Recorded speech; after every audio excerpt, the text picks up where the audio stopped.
stories are going to be back-to-back. Kira and Paul will be leading them. Oh, it's a big one. Yeah, it's the beginning of the crisis in Bolivia. So, Kira, take it away. Let's start off with your story. So, William Shakespeare famously said, "A rose by any other name will still smell as sweet," right? Yeah. And a coup by any other name is still a coup, right? Yeah, of course. So, definition of a coup is it's an illegal, unconstitutional seizure of power by a dictator, the military, or political faction. So coups, almost by definition, aren't supported, while protests generally are supported. And right now, the actions taken by army generals in Bolivia smells and looks to me a lot like a coup. However, let me give you a little background first on Bolivia. We'll start there. So Evo Morales was the first indigenous president in his majority indigenous nation, one that's been ruled by white European elites since the days of the conquistadors. This was his fourth democratic win. While in office, his movement towards socialism, which is also known as the MAS party, has managed to reduce poverty by 42% and extreme poverty by 60%, cut unemployment in half, and conducted a number of impressive public works programs. Morales saw himself as part of a decolonizing wave across Latin America, rejecting neoliberalism and nationalizing the country's key resources. And in fact, I found from the Empire Files that Bolivia actually owns 40% of the world's lithium resources. So that was news to me today, and really interesting. I wonder why we're getting involved in this. Morales batteries. Yeah, exact democracy. So his plan was to take the resources of his country and actually use it for the people. Yeah. Stuff like healthcare, affordable food, infrastructure, and another thing that he did while he was in office is he sounds like a madman. He increased people's income by 2 times. So obviously, naturally, there's an uprising and nobody wants him in office, and and that is actually the picture that corporate media is painting right now. And this all started October 20th with the elections in Bolivia, where Morales beat Carlos Mesa by over 10%. So there was actually no need for a revote. Right. However, opponents of Morales were claiming that there was election fraud, even though there was no evidence of any kind of election fraud whatsoever. Morales even was being a sport and said, "Hey, I'll do a recount. That's fine." And he was willing to hand the recount over even to the Organization of American States, also known as the OAS, to carry out an audit of the vote count and verify the validity and legitimacy of this election. And they said no. They said they wanted. They insisted on annulling the results and holding fresh new elections, and Morales had said no about that. So, frustrated by its defeat and emboldened by U.S. support, as OAS is actually funded by the United States, the Bolivian opposition scaled up its attacks on supporters of the process of change led by President Evo Morales and the Movement Toward Socialism, MAS. And on November 6th, a series of very atrocious aggressions against MAS supporters and elected officials were registered. And if you follow corporate media for your news, the accounts in this story I just told you may sound alternative, like alternative facts to you, but here are a few of the majorly skewed facts given by our mainstream media. And I'm just going to run through some examples quickly, but I went and read that New York Times article after knowing all of the facts, and it is atrocious, you guys. It's but the New York Times is always on point, Kira. Come on, they don't edit anything. I mean, come on. Name an example where they would say, I don't know, change Russians to Republicans. Yeah, I know. That would never happen. I know. Well, and it's so funny because, before a few weeks ago when that happened, I mean, I was outraged by this story, but it's like, oh well, duh, of course, It's the New York Times. So firstly, no mainstream outlet warned its readers that the OAS is a Cold War organization explicitly set up to halt the spread of leftist governments. So in 1962, for example, it passed an official resolution claiming that the Cuban government was incompatible with principles and objectives of the inter-American system. Furthermore, the organization is bankrolled by the U.S. government, indeed in justifying its continued funding for USAID, which is the United States Agency for International Development. They argued that OAS is a crucial tool in promoting U.S. interests in the Western Hemisphere. There was also no coverage at all in the U.S. corporate media of the detailed new report from the independent Washington-based think tank Center for Economic Policy Research, which claimed that the election results were consistent with the win totals announced. So none of the outlets actually said that the reporting was that there was no interference. None of them said that that was what was found. That would be very inconvenient. Cuckoo for Cocoa Puffs, right? That's ridiculous. Next, no establishment outlet framed the action as a coup. The only time they even mentioned that it was a coup was when it was coming from the mouth of Morales or his supporters when they were claiming that it was a coup against them. Right. While there's video of the military storming through the streets in the country. This is not a coup. Right. This is totally normal. Everything's fine, folks. Don't panic. Democratic transition of power. ABC News says he resigned. CBS News said amidst widespread protests, which, if you just look at pictures and are told that the protests are against the government, then okay. Well, I mean, what else are you to believe? But in reality, they were the people protecting their own government. They're the democratically elected leader. Yes, Daniel, what's up? No, I mean, that's amazing. It's such a key point that the U.S. government will say, it was protests that caused this to happen, but they won't say which protest, what side, whether or not it was the military or a coup. It was just protests. Now, I want to remind everyone watching that if any of this happened to the U.S., you just flip the script and they would just go with that like nothing was different. But yeah. Yeah, it's really, really wild. And, they were reporting that the population was infuriated. Yeah, they were really infuriated because their democratically elected leader was trying to get overthrown, right? I would be pissed too. And when the word, and I already said, when the word coup is used at all, it's used by Morales and his people. And the New York Times, you guys read this article. Did not hide its approval at the events, presenting Morales as a power-hungry despot who had finally lost his grip on power, claiming that he was besieged by protests and abandoned by allies. Abandoned by allies. Well, another thing that they're not talking about is how his allies and government officials were actually taken out of government offices. One woman, I think it was a mayor of a city, Vinto, Patricia Arkey, was dragged down the street and forced to walk barefoot several kilometers. The attackers cut her hair against her will, sprayed her with red paint all over her body, and abused and insulted her and forced her to say that she would leave office. They did this with several government officials, and then the news reports that Morales' supporters and government officials in his government were leaving him. And it's like, well, yeah, their lives were being threatened. So what do you think is going to happen? And let me see if I've missed anything. It's all basically saying. I mean, they confirm. CNN confirms that. The reason this uprising happened is because election fraud, and again, did not correct the record at all in their news coverage. Okay, so I want to hand this to Paul pretty soon, but here's just my comment on this. After hearing this story, and as we get into further deeper into Paul's story, you'll understand what I mean when I say this. Okay, a democratically elected leader was just deposed with the support of the United States. Now there is an extreme right-wing organization that is in office, in power. They're clearly against Native American, especially natives who actually have political power and want to bring in social reform. Here's what will happen, and it's going to happen. Unfortunately, there will be civilian upheaval in the country. The government, the new government, will be rounding people up. It will happen. They're going to go after anyone who's a dissident. They're going to have to go after any journalist, anyone who's going to challenge their power. Towns and cities will be under siege. People will be ending up missing, and there will be a refugee crisis from Bolivia, the likes of which we haven't seen in a very long time.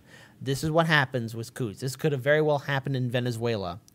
It is now up to political leaders here in the United States to condemn this action. And it's time for all the Democratic candidates to really step up and acknowledge it. I know Bernie Sanders definitely mentioned something right away, but everyone needs to condemn this because there is going to be a refugee crisis. There's going to be a crisis, a huge humanitarian disaster.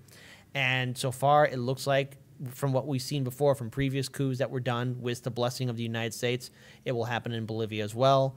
And I want to hand it now over to Paul DuPont because you have a more in-depth article about really the situation and the new political government that has taken power in Bolivia. Paul, take it away. So before I jump into that, I wanted to comment more on. So this article is really fascinating because it takes a look at how Western media in particular is portraying what is going on, whereas this article is a little bit more of trying to be like, okay, we've done some digging. Here are some things that maybe you didn't know. I did a little bit of Googling, and I was just like, man, have any news outlets outright called Evo Morales a dictator? Because that's like the classic, we're going to overthrow this government or support this soft coup.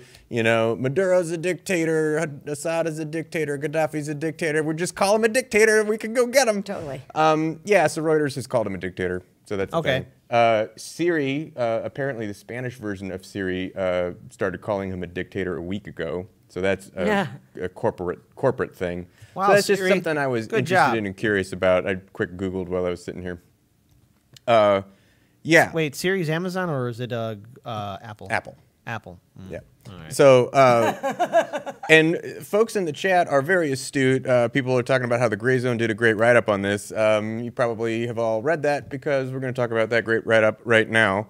Here's some interesting stuff. So, when Luis Fernando Camacho stormed into Bolivia's abandoned presidential palace in the hours after President Evo Morales' sudden November 10th resignation, he revealed to the world a side of the country that stood in stark odds with the, this is a hard word, plurinational spirit that its deposed socialist and indigenous leader had put forward. Okay, so we're talking about the guy who serves as sort of the opposition leader, right? The people leading these protests, which appear to be sort of ultra right-wing nationalist Christian fascists. So he said, quote, "Return God to the burned palace. Pachama will never return to the palace," he said, referring to the Andean Mother Earth spirit. "Bolivia belongs to Christ." Virtually unknown outside his country, where he had never won democratic election, Camacho stepped into the void. He's a powerful multi-millionaire named in the Panama Papers and an ultra-conservative Christian fundamentalist groomed by a fascist paramilitary notorious for its racist violence, with a base in Bolivia's wealthy separatist region of Santa Cruz. Camacho hails from a family of corporate elites who have lifelong profited from Bolivia's plentiful natural gas reserves, and family has lost part of its wealth when Morales nationalized the country's resources in order to fund his social programs, which cut poverty by 42% and extreme poverty by 46%. 2 months before this push, he tweeted in gratitude, this is Camacho, "Thank you, Colombia. Thank you, Venezuela," he exclaimed, tipping his hat to Juan Guaido's coup operation. He also recognized the far-right government of Jair Bolsonaro. So it has come up, people will have sometimes asked, you guys keep calling this a U.S.-backed coup. What is your evidence that there is any direct involvement that the U.S. had in this? Why is this the United States problem? It's like, well, okay, we covered in the last story briefly, the OAS is funded in part by the United States, in large part, there actually. is something to add, too, because a radio education network of Bolivia leaked 16 audio files involving opposition leaders who were calling for regime change. And inside of those audio files, the voices of U.S. Senators Marco Rubio, Bob Menendez, and Ted Cruz were found. Rubio, surprise, surprise. Rubio. No, so this was my point, is if you tell me the United States is, implying that a foreign leader is a dictator and that he had a sham election and that his government or his military forcing him to resign in his government isn't a coup, it's democracy at work, forgive me for saying if it looks like a duck and quacks like a duck that it might in fact be a military coup, or that it might be a U.S.-backed coup. And a little bit of digging and some great reporting out of the Gray Zone helps confirm this. So I'm going to finish off a couple of paragraphs here from the first page that they have, which start pointing that out. So while Camacho and his far-right forces served as the muscle behind the coup, their political allies wanted to reap the benefits. The presidential candidate of Bolivia's opposition had fielded in the October election. Carlos Mesa is a, quote, pro-business privateer with extensive ties to Washington. U.S. government cables published by WikiLeaks revealed that he regularly corresponded with American officials in their efforts to destabilize Morales. Mesa is currently listed as an expert at the Inter-American Dialogue, a D.C.-based think tank funded by the U.S. government's soft power arm, USAID. Various oil giants and a host of multinational corporations active in Latin America. Evo Morales, a former farmer, so this is the guy that resigned, is a leader of a powerful grassroots political party, the MAS, which was Bolivia's first indigenous leader. I want to skip to the end of the article. It's a very detailed article if you want a lot of the specifics of the dirt, but just to sum up, because we don't have all of the time in the world. He says, today Mesa serves as an in-house expert on the Inter-American Dialogue, a neoliberal Washington-based think tank focused on Latin America. One of the dialogue's top donors is the U.S. Agency for International Development, USAID, the State Department's subsidy that was exposed in classified diplomatic cables published by WikiLeaks for strategically directing millions of dollars to opposition groups, including those, quote, opposed to Evo Morales' vision for indigenous communities. Other top funders of the dialogue include oil titans like Chevron and ExxonMobil, Bechtel, which inspired the initial protests against the administration in which Mesa served. The Inter-American Development Bank, which has forcefully opposed Morales' socialist-oriented policies, and the Organization of American States, which helped delegitimize Morales' re-election victory with dubious claims of irregular vote counts, finished the job. When Carlos Mesa touched off a nationwide protest in October by accusing the Evo Morales government of committing electoral fraud, the right-wing firebrand, hailed by his followers as Macho Camacho, emerged from the shadows. Behind him was the hardcore separatist shock force that he led in Santa Cruz. Mesa faded into the distance as Camacho emerged as the authentic face of the coup, rallying his forces with the uncompromising rhetoric and fascist symbology that defined Union Javanil, Caruso, I'm bad at this paramilitary. As he declared victory over Morales, Camacho exhorted his followers to, quote, finish the job, let's get the elections going, let's start judging the government criminals, let's put them in jail. Back in Washington, meanwhile, the Trump administration released an official statement celebrating Bolivia's coup, declaring that Morales' departure preserves democracy. So this particular group, again, is basically a Christian nationalistic fascists, and a lot of the sort of social impetus behind this national group, right, this local group in Bolivia, is racist, in nature. This is an indigenous person who isn't one of the, descendants of the white, rich, colonialist Christians, and he's got to go, and that section of Bolivia's population, this Santa Cruz area, the very highly, extremely wealthy, because they were making lots of money off of natural resources, that's something that the United States is very interested in, certainly have lots of deep ties to American businesses and American government, which has very deep ties to American business. So it seems like it looks like a duck, quacks like a duck theme seems pretty Duck-like. Seems like a pretty good gut call to be like, I could get back to you with the exact specifics of exactly which companies and exactly which Marco Rubio he's talking to, but it could be any Marco Rubio. Could be any Marco Rubio.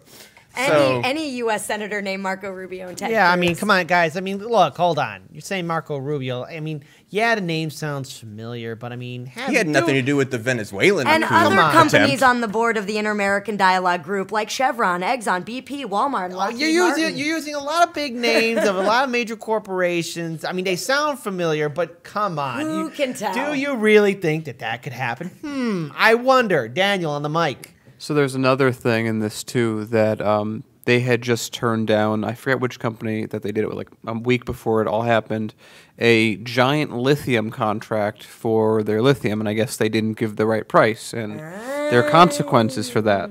Yeah, lithium.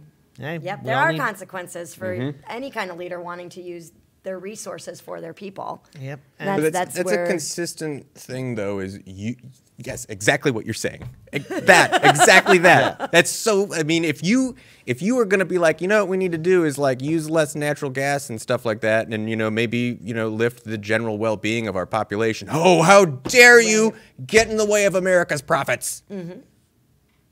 And not even America's profits. These corporations are like multinational. They're global. So this isn't even pouring into our country. No, it's like we're not even reaping the benefits of we will never see it. Us paying taxes to do these regime change But coups. Kira, it's like, come on. Can you imagine if there was a candidate out there, I don't know, that wants to hold the top 1% and the millionaires and billionaires accountable?